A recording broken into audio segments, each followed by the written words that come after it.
మీరు తిందామని ఆశగా కొని తెచ్చుకున్న వాటర్ మెలన్ అసలు టేస్టే లేక మీకు నిరాశే మిగులుతుందా? అయితే టేస్టీ వాటర్ మెలన్ ను గుర్తించడం ఎలా? అయితే వాటర్ మెలన్ కొనే ముందు ఏమేం చెక్ చేసుకోవాలి అవన్నీ ఈ వీడియోలో చెప్తాను. వీడియోని సేవ్ చేసుకొని మీకు ఖచ్చితంగా ఉపయోగపడుతుంది.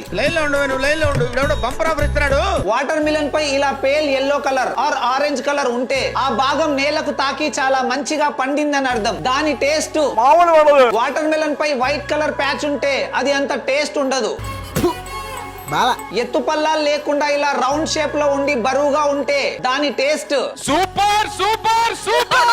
వెబ్బింగ్ ఆర్ స్కేర్స్ ఇలా గీతలు ఎంత ఎక్కువగా ఉంటే అంత బాగుంటుందని అర్థం. దాని taste and tail of watermelon ఎండిపోయి లేదా ఇలా డార్క్ బ్లాక్ కలర్ లో ఉంటే అది చాలా నేచురల్ గా పండిందని అర్థం. టేస్ట్ కూడా చాలా బాగుంటుంది. సో వెంటనే ఈ వీడియోని మీ ఫ్రెండ్స్ అండ్ ఫ్యామిలీ అందరికీ షేర్ చేయండి. పాపం వాళ్ళు కూడా ఇక నుంచి మీలాగే టేస్టీ వాటర్ మెలన్స్ తినాలి కదా.